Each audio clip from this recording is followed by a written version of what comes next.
Now I see two of her. Now I see my three God. boxes. Now 2 boxes of ellipsis. But I did What hear Sylvia. in But the we got you. actual fuck.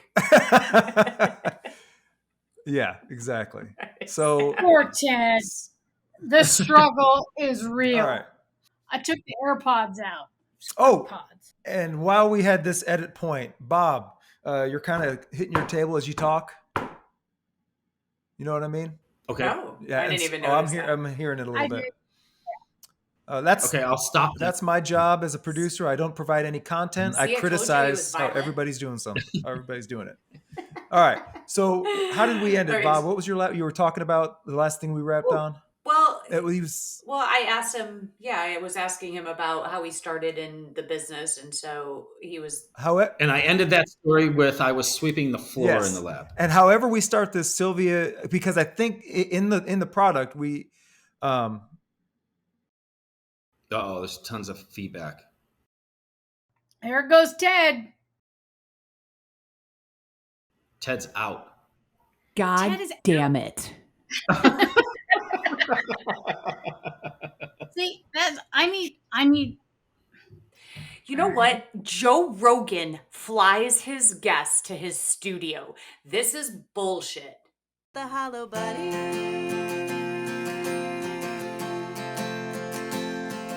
And we all feel hollow sometimes. Well, hello and welcome to the Hollow Bunny Podcast. I'm Sylvia Moyer and I'm Kristen Zeman, your co-host. And this is the Hollow Bunny Podcast. Kristen, what the heck is a Hollow Bunny? Well, Syl, it's a leadership podcast, and basically it's a metaphor for people, leaders, who have perhaps a formal rank or title, but don't have any substance, aka an empty You've seat. met a few of those. Yeah. So who's our guest? Who's our guest today, Syl? Okay, so we're going to take a moment. I'm going to introduce our guest. Kristen Zeman doesn't know who our surprise guest is, but I am delighted.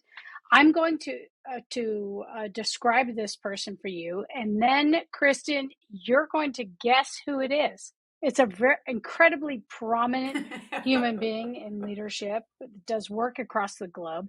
This surprise guest is a consultant in environmental compliance for industry. He is a leader in a quirky little group, a quirky little company with a huge footprint and huge implications across the globe. And I was talking with this surprise guest and I said, hey, surprise guest, so what is this leadership thing for you? And how do you hire people? And what's kind of your jam? And he said, you know what, Sylvia, I was in my car one day on the way to work. So I'm in my car on the way to work and I had a pit in my stomach. And I realized that I wanted to be a different kind of a leader. He actually hires people to work for him that love the work. He loves doing the work. He loves hiring happy people. Hold up. Uh-huh. Hold up. Okay. Environment. Wait. Is it Al Gore? Close. Is it Al Gore? Super it's close. Like environmental compliance. Dolly Parton. Oh, is it okay? It's not Al Gore or Dolly Parton would have the environmental compliance would be all the hair products she uses, which I totally get. Oh, and that would be a hollow bunny in environmental compliance. I'm not really sure. I don't want to judge because I'm from the 80s. I love big. So I love Dolly. It's not Dolly, right, but you're pretty close. Launch it. So this person's going to describe how this person hires people. He develops, I just said the pronoun, he develops people. He wants really happy people to work there. So who's our guest? What do you think? You still think Al Gore? I think it's Al Gore. Okay, so it's not Al Gore. It's Bob Peshak. And Bob is known to you as Southwest. Wait a minute. Hold on. Oh, hi, Kristen. Hold on. Everyone, hold on. I have so much. Hold on. Let me put Dolly Parton and my candle down. Okay, Bob, you exist. Listeners, to our thousands and thousands of listeners, I would like to tell you a little story about Bob, who I have never met, but my friend Sylvia told me that she met a dude on a plane. And this, Kristen, she threatened to kick my ass within about 3 minutes. I just want to throw that in there. Okay, And wait. I think Is she it could. true? So. Can I let me repeat the story back to you? So you guys are seatmates on a flight To Chicago. together, right? So the next thing I know, my friend Sylvia is texting me that Bob is coming over, and I said, "No, ma'am, you are not bringing a man home that you just met on a flight." And then she sends a picture of Bob sitting at her counter in where you live. I don't know. Should I tell the world where you live? No, maybe I won't. But there you are sitting at her counter. And let me tell you, Bob, her friends thought you might be a serial killer. Well, she was reading me every text, Kristen. So it's nice that she has such great friends. You're all very protective. Very protective. And then at one point when she was texting us, I thought maybe it wasn't actually Sylvia. I thought maybe Bob, you had taken over her phone and she was cut into a million pieces, because that's how cops think. No, well, Okay. no. Wow. I'm glad I don't think like that. No, we had a lovely time. It was an amazing evening. And Sylvia was in great hands. Not literally, but metaphorically. Okay. Tell me everything. Before we get into your career, tell me exactly what happens on this flight that makes Sylvia bring you home with her. Well, so we're seasoned travel vets, Sylvia and I. And anytime you meet, the A01 at Southwest, you're dealing with a professional, right? I mean, come on. So I think I was A3 or something that day. I forget exactly what it was. You're right? like A-list preferred. Okay. Yeah, we both travel too much. It's too much, Kristen. Yeah. Okay, that's right. a baller. So you get on the plane. The most important thing about an airplane is getting off quickly when you land, right? I just want off the airplane. So I see Sylvia, she seems normal enough, I suppose, in the line, to board the plane. And then when she's on the plane, it was a no-brainer. I go, okay, I'm going to sit in this row with Sylvia. And even if one chubby person gets near us, we could still all three fit in this particular space. So he's a basic predator. He was like being on Animal Planet, looking for the little gazelle so he can predate on me and take up more man space. No. I hear it, Bob. I mean, here's the real story. We are both going to Chicago. We connect. We start chatting. We have a great chat. We start talking about leadership. We start talking about what we're going to be doing in Chicago. He was going to visit family. I was going for a visit. We find out that we're on the same flight going back from Chicago to Phoenix. We do the whole recap. Did the whole recap of the weekend. And then I meet this dude. And I said, he's a legit leader. And he's a legit dude. He needs to be, screw Al Gore, not screw Al Gore, but we don't need Al Gore here.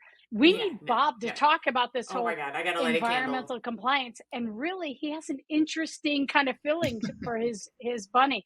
So then we just connect. We talk. He's normal enough. I'm normal enough. And, we have become fast friends. And, out of a lot of serendipity, right? It's serendipitous.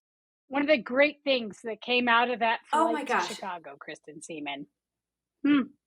Bob, where is home for you? Born and raised in Chicago, actually. Long story. What neighborhood? I spent most of my time in Palos Heights. Okay, so the burbs. Okay, because I'm from Aurora. Yeah, the suburbs. Yeah. Oh, you're from Aurora. Okay, great. Yeah. So very familiar. I'm an adopted person. So what's happened over the course, you live long enough, plenty of strange and interesting things happen. The family I sort of grew up with either passed away or moved somewhere else. But recently I've reconnected with my biological family. So when I met Sylvia, it was a work trip. There's a little bit of work involved, but it's really to go see, my biological father and his partner and my cousins. So it's just this amazing thing that occurs now when I go back to Chicago. It's a whole new vibe. I had a whole new vibe. Okay, that's like a whole other podcast. Like I want to It's a keep you different on for show. 2 hours. Yeah, that's a totally different Yeah. show that I'm so into. So, what are the odds? It is serendipitous. That's a great word that you guys are on the flight there and on the return flight. And so then you recap your weekend and then you just decide like, "Hey, let's hang out." Like that's just how that goes. And I have many questions. My other question is, what was there usually was this was a 3-seat row. So what was the other individual like that was in your row? I don't even remember, Sylvia. Do you? I think what happened was it was a full flight. So eventually we let some gentleman, I think, sit on the window seat. I moved over to the middle seat because we need Sylvia in the aisle in case, things go down. I'm not going to be the one kicking ass. It's going to be her. I'll be Yeah. rooting her on. My money is on her. Yeah. Yeah, and I think we just spoke. Yeah, we just sort of ignored that other dude and spoke the entire time. Okay. You know her, so she's just incredibly fascinating and intelligent and thoughtful, and her career is amazing. The resume is amazing. So yeah, I could have talked to her for a trip to Australia. It was amazing. Bob, is this may be where I reveal to you that she just made all of that up? Like literally, that's not even her. That the house that you visited, not even hers. It was an Airbnb. She was not in policing. In fact, I'm her probation officer, and so yeah. So I hate to inform you that all a lie. Well, yeah, look, it was amazing. And Kristen, it's nice to meet you too. We have a whole Zeman thing we have to explore at one point, but we'll get to that some other time. Yeah, that's right. Yeah, when Syl did mention that there's a relative of yours that has my surname or my married name. But yeah, okay, well, let's put that on ice. All right, well, so tell me what you do. What do you do for a living? Sorry, Oh, wait, hold on. We lost Producer Sylvia's Ted mic. just popped in. We lost Sylvia's mic. Oh, okay, good. Ignore her. And Bob and I are just going to talk. Okay. See you later. So, okay, well, until she comes back, I want to hear her. So tell me what you do as a career. So what I do now, I'm an environmental consultant. The company I work for, we do environmental compliance for industry. So we're not the people who set the standards. We're not the EPA or we're not Maricopa County Air Quality. We're the group of people who helps our clients comply with the regulations, right? So you're kind of like the police. Well, in some respects, it's funny how that works, right? My $1 billion clients, they all want to do the right thing. They have the resources, they allocate them. We just kind of fill data gaps. My smaller clients, my mom and pops, yeah, I'm more like the environmental police. Like I have to, get them into compliance, and it's not so easy sometimes. No kidding. So how did you get into that? Is that what you majored in? And what's your history? No, so the history is, back, I'm 1,000 years old, like some people. So back in the 90s, I was working construction. A friend of mine had graduated from Purdue with a degree in chemical engineering. He moved out to live with me because in Chicago, there's just too many clouds and too many rainy days. He came out to Arizona as a chemical engineer, got a job for a company called Geotechnical and Environmental Consultants, GEC. And they had a very hard time filling sort of the field role position. A guy who would wake up at 4 a.m, meet a drill rig or go soil sampling and just, work outside all day long. I was an undegreed professional at the time. So it sounded like a great opportunity as opposed to like installing, automatic doors or access flooring for computer rooms. So I took the opportunity, and very quickly, Kristen, like it was the first career I've ever had. Like right away, I met this incredible group of engineers and geologists. They were great to me. They sort of encouraged me to go back to college. The first day on the job, they literally gave me a broom and said, "You don't know anything. Go in the lab and sweep the floor." So like it was perfect for me. All right. So you know what, Bob, we were talking about how you got started in the business. I am fascinated with this leadership thing you do, these two things. One, you want to create a space where people love the work that they do and love working in the space. And you told me that you hire happy people. And I said, wait a minute, Bob. How do you judge happiness? Can you talk to us about that? Why is it important? And what the hell are you talking about? Well, it's so important. And I guess it all starts with, my first day was with a broom in the lab, right? So when you start from such humble beginnings, I think it's really helpful. The other thing that helps is that I work for such a small group of people, right? It's just, 20 of us or something, very small. I'm able to bring people into the building and to interview them to see what kind of a fit they'll be. I have sort of a right hand woman, my office manager, and I have this other woman, Allison, whose opinion I trust completely. We just come together. We decided, I've only been doing this maybe 3.5 years, running being the general manager at the company. So there were things to learn, and like most people, some resumes are just really shiny and they look great. Sure. So you hire them, but it just wasn't working for us. We worked so intimately together. So we quickly learned that the fit was more important. I could teach anybody and I could train them and I could get them to understand. I asked them to give me 2 years. And if they give me 2 years, I'm going to turn them into an amazing consultant. But like, I want to be happy going to work. And so does, the right hand woman and left hand woman. So we all want to be happy. We decided that was very important. We could take care of the rest. We're hiring degree professionals. They're smart people. We have a very diverse work group. So that works out for us. So once we kind of put our head around that as a focus, it's been really beneficial to the company. Yeah. Okay, hold on. This is mind blowing to me because I want to bottle this up. And so, Sil and I are both graduates of the Naval Postgraduate School, the Center for Homeland Security and Defense. And several of my classmates wrote their thesis on leadership. There was one in particular that wrote his thesis is called "Shoot the Horse and Build a Better Barn Door," and it's basically hold on, but it's about super forecasting hiring, and so my colleague wrote about this is how do you hire the right people. So let me just read what you're telling me is that your philosophy is that you can teach all of the technical skills that people need. Obviously, they have to come in with your basic level skills. But so when you sit face to face and you interview, you're just like, you pick the person that has the best demeanor, like that's just like it. Just tell me what that looks like. If I'm sitting across from you in an interview, how does that look? I'm fascinated by this. Well, the first thing is I do so many things. So I do, say, 30 things. So if I hire you, you're going to be good at 10 of them, right? And you may excel at 2. So you're going to be profitable for me. You're going to make me money. So I already know that. You put the time in, you got through college, you found it into my conference room because your resume looked good enough. I know you'll be solid at least 33% of the things I do. You're going to excel at a couple. So I've kind of already figured that out.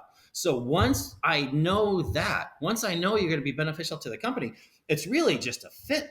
And rather than a one-on-one interview, and I don't know, I think I understand a little bit about, the police force. I hate to think I would speak out of turn, but people go through the academy and you get handed candidates and then you got to figure out how to do that. I'm so lucky. I'm so tiny that I just get to sit in there, Kristen, and we sit and we talk and we ask them, what do you like to do for fun?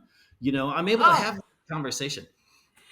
I love this. I love this. I also want to give that shout out to my classmate Ron Dorman. I never said his name. I titled his thesis. Okay, so I love this so much because this actually is relevant to policing because as a chief, and I know Sil can attest to this, is give me individuals who have great attitudes, who are problem solvers, who are great communicators. Right. We can teach them the elements of an offense. We can teach them how to, handle themselves in defensive tactics, how to shoot a target. We can teach them all the technical skills, but we want humans, who bring, personality to the job. And so that's what I'm hearing you say. And I'm fascinated by this. Like, so when you say like, do you just take them out for a meal? Do you go out to dinner? Do you break bread, or does this happen in a conference room? What's the setting? Yeah, it's just a small, like, my office is 5,000 square feet. It's a former home in Tempe that they turned into an office. It's right down the street from where I live. It's a very calm setting. Conference room.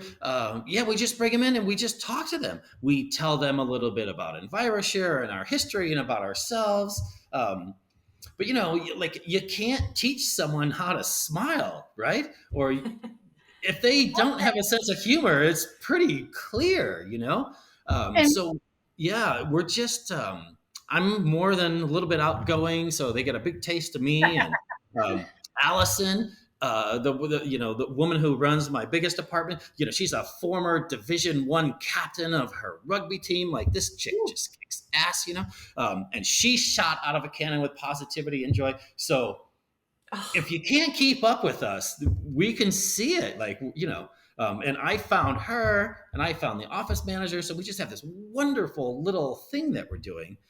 And, people who don't like a bunch of people smiling, you could just see it across the table, All right, Ted. Ted's going to weigh in. He's going to talk about your emphasis pounding the table. I'm going to say, hey, Bob, here's the deal. Bob, stop pounding the table. Stop. Do the siren, Ted. It's so sexy, and you still don't do the siren. It's your power. All right. We have an offense. Bob is slamming the table too much. Bob, stop slamming the table. You get one warning. Okay. Which is kind of that's kind of a dichotomy, because he's just talking about shooting happiness out of a cannon, and he's getting very aggressive while he's telling the story. So Bob, here's the deal. Bob, our listeners already know you are just an outgoing extrovert, just a joyous guy. It's oozing. It's oozing. Here's the thing, though. Folks get to that conference room by having the cred, having the experience or the education, right? And then you go through this layer of, exploration for your joy meter, the Bob Peshak joy meter, or whatever you're going to call it. And then you said something fascinating. You said you hope you get them for 2 years, and you're going to cultivate them, develop them into this extraordinary consultant. There's a couple things we want to know about, because most people say, look, if I'm going to put the time into you, I want you to stay forever. Talk to us about this, Bob. Why is that your perspective? It's a difficult response. So there's 3 departments in my company. The one I'm talking about is the department where I could train these people for 2 years, and then they leave me to make a lot more money, and I'm very happy that they're able to do that. I run the business and the engineering department. There's sort of no ceiling there. As long as you continue to do well and become more efficient and more capable, there's really no end to the kind of money you can make. In Allison's department, the HMIS department, there's some entry-level positions, there just are. And because I'm so small, there's not a lot of room for advancement. So like, we understand that not only like we hire these people because we like them, and I tell them, I'm going to give you I'm going to pay you to get your, master's degree in environmental consulting. And so, and then you're going to go out and you're going to leave me for more money, which is just so sad. But that's just the way it is. So you just have to accept that, right? Like, I'm very happy for them. I have a bunch of former employees that are, doing much better than any of their similarly aged people, the friends they went to college with. They're doing great. I train them. We'll be friends forever. And in my little community in Phoenix, Arizona, I'll see them again. I got 20 years left. They'll circle back around, and they'll be very happy when I come back into their life, and they'll take care of me, when I'm 65. But yeah, it's just the way it is. In that particular department, we have to have entry-level people, but I want them to grow, Sure. Look at Kristen. So seriously, are you taking applications? I'm unemployed right now. So, I think you're overqualified. I don't think so. I want you. I want to shoot joy out of a cannon. It's literally what I want to do. Okay, so you bring these people in and you hire them because they're happy people that you like to be around, and then you train them and you strengthen their skills, and then you let them go. You just let them flutter away. I mean, this is truly the epitome of leadership. So we're filling up the bunny fast here, because this is I mean, truly, a leader honestly wants to see their proteges, to see their employees, their whatever you want to call them, to exceed them, to leave and to do better, to outrank them. I mean, that's what we want, for people that we coach, that we mentor. So that is, to me, you talk about filling the hollow bunny. That's a great example right there. Wow. Well, thank you. I guess I've never really looked at it that way. It's just, it just seems, the golden rule, right? You treat people the way you want to be treated. I had a rough go at it previously. Not every boss is great. I told Sylvia the story. There was several years where you're driving to work in the truck and there's a pit in your stomach, and that feels like shit. So I don't want to be any part of that for any human being. Just don't. So let me ask you, where does this come from? So this joy, and you're gravitating towards happiness. I mean, I know that you mentioned a little bit about your childhood, but where do you think that you get this from? What is the thing that fills your bunny? I don't really know. I'm one of those people. I just kind of wake up happy every day, and I think because I wake up happy every day, it tends to lead me to do kind things to strangers. I have amazing children, and then I surround myself with people I like at work. So, like, my personal bucket just gets filled, slowly every day, and then you wake up and you fill it again. So, I think a lot of it is just great fortune that I'm able to wake up and look forward to the day. I don't know that everybody can do that necessarily, but I can. And then there's a reward for kindness, and there's a reward for a silly joke and making someone smile. So you just get rewarded again and again over the course of the day, I suppose. Yeah. You know what's so crazy about it, Bob, is some people would say, okay, you're in business, and so you're hiring people to be happy. Like, how is that a business or leadership imperative? Well, it makes me happy, Sylvia, right? So what I tell the people I hire in the staff meetings, and I tell the clients too, I kind of have the mindset that, although of course it's not true, like I'm fantastic, but I tell them anyone could do what I do.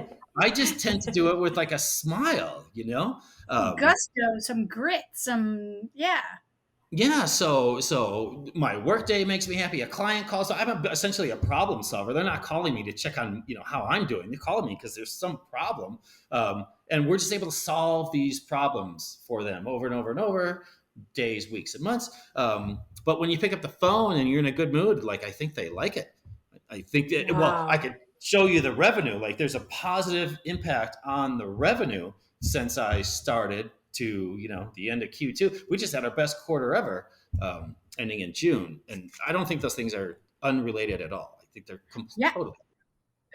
Bob, I think you're onto something. There's a lot of new research out there that says when people love the place that they work, they have a why on why they're doing it. It's meaningful work, environment, saving the world, pretty meaningful.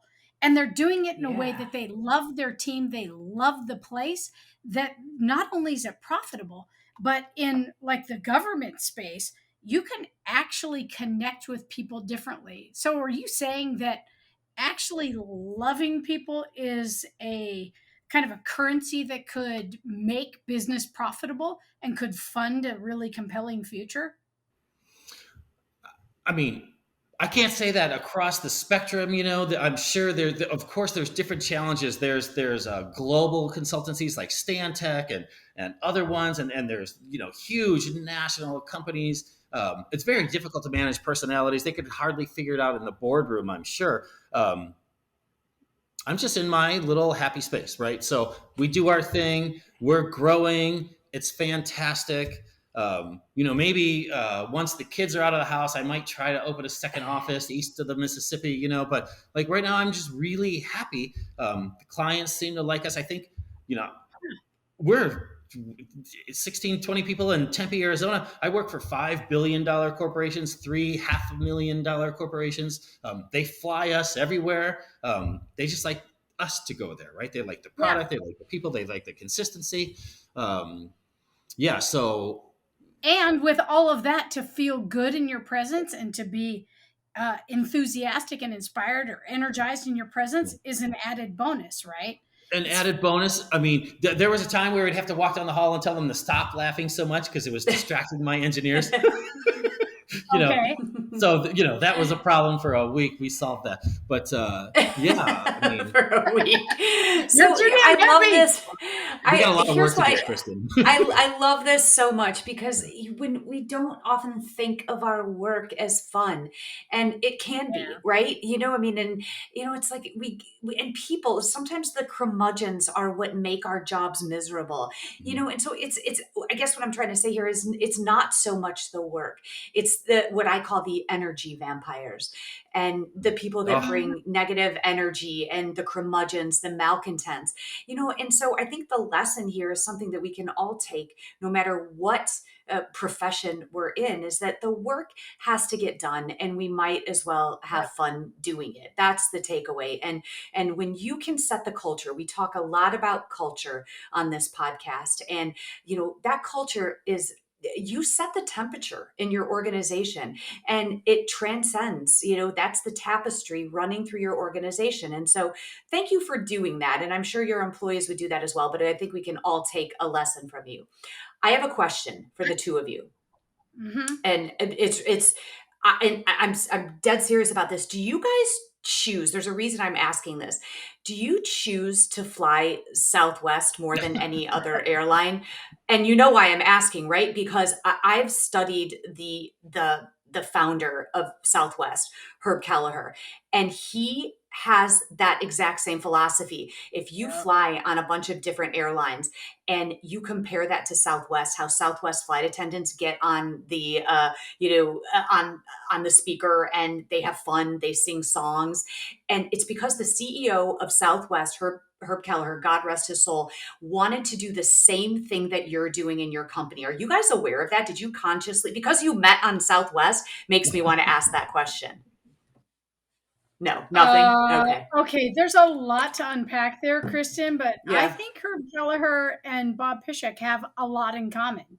I mean, to create an organizational culture and climate where you can just be and have a good time. I also want to say that, so Bob, you want to answer that? Because I have something to bring into this related to the L word.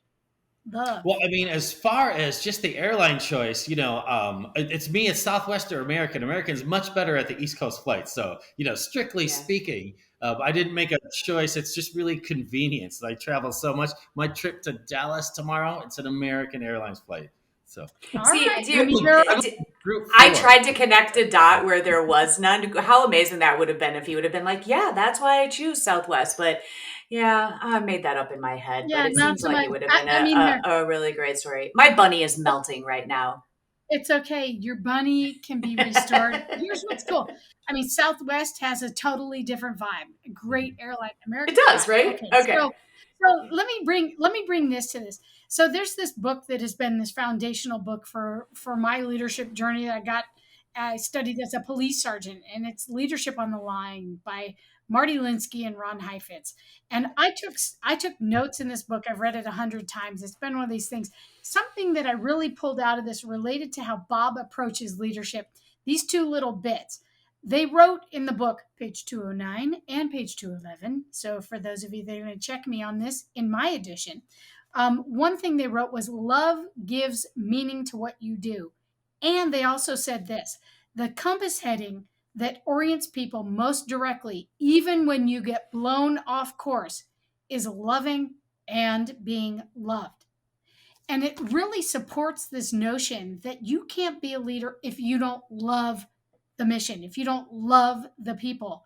I spoke as a police chief, and I said, look, we stand this line, not because we hate who is before us, like in a skirmish line on a right and crowd control situation. We stand here not because we hate who is in front of us, but because we love who is behind us. And in policing, who's behind us is the community that sleeps well at night, knowing that men and women choose to stand between good and bad, those that wish to do harm and those that are just in the community, right? And so I think there's a lot to be said for this love thing, Bob, and this happy thing. And I don't think, I mean, it's serendipitous how you and I met, but I think you're really onto something. It is definitely profitable. It is definitely advancing your company. And I would argue it's advancing the space in this environmental consultancy, because your little love bots are going out into the greater world to contribute differently. Does any of that resonate with you, or am I completely whacked? No, I mean, it really does, Sylvia. Like, I enjoy my work so much. And, when I took over the leadership role, it was, of course, in flux. That's why there's a change of leaders, right? So it was interesting in the beginning. But once I was allowed to really put my personality into the approach that I take to running the office and managing the people and doing the hiring, it's been really great. We had the COVID, we maneuvered that just fine, because we were all in it together, right? So yeah, no, it's just really important to me that people enjoy coming to the office. Like, I just like that when they show up, they're happy that they're there. That's rad, Bob. I do. I love this. And I love what you said about leadership. Leadership is absolutely about love. If you are not in love with leading, if you're in love with your position more than your people, then you have no business being in leadership. And it seems to me, Bob, first of all, I want to thank you for not being a serial killer. And you know what? Yes. And can I just say, this is, we're recording this on over after the 4th of July weekend, where we had mass shootings, and let me tell you something. This is so refreshing, because you can get into the mindset that you can't trust people, and that people are dark, and then two people meet on a plane and become friends.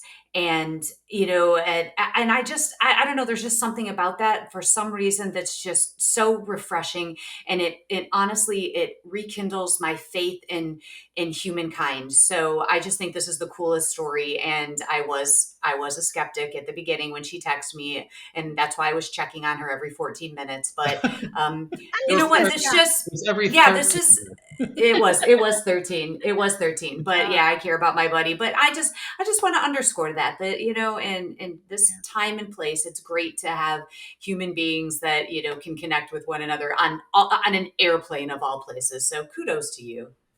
Well, it was really beautiful. Sylvia, we've talked about it. It was just so beautiful. The meeting and the return flight, and then the event that we went to together, and then, this weekend, just amazing. And Kristen, it's been really great to meet you. I can't tell you how much I think of you guys, and I'm so happy to know you and for your service. I'm grateful. There's so many people that are grateful.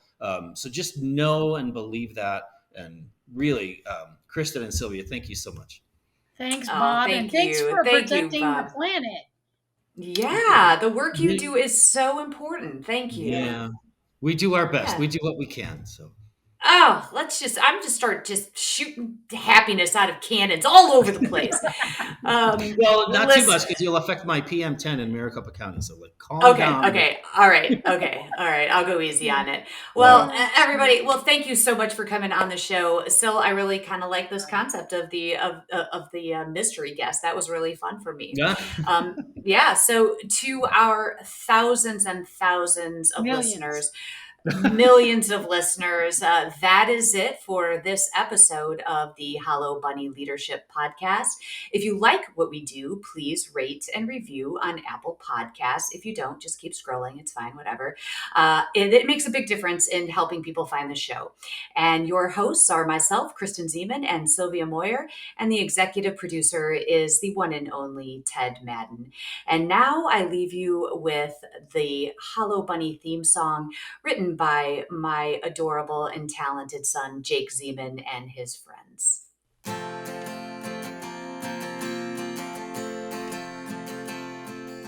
When you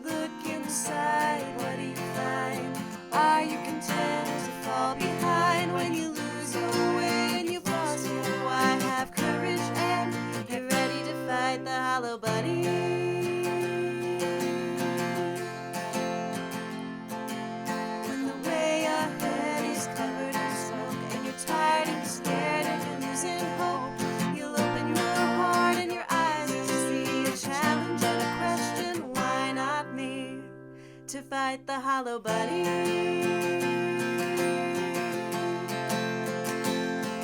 And we all feel hollow sometimes,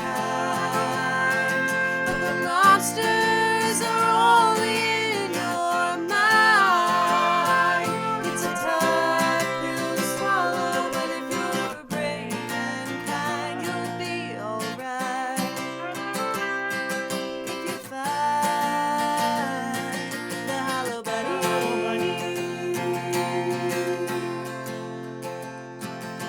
When the challenge ahead is staring to death, you tame the imposter inside instead.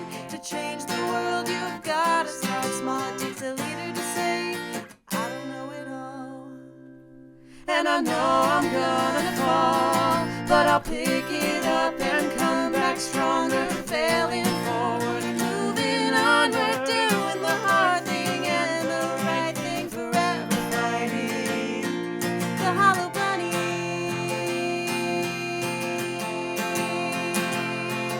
And we all feel hollow sometimes, but the monsters are only in your mind. It's a tough pill to swallow, but if you're brave and kind, you'll be alright. If you fight the hollow bunny.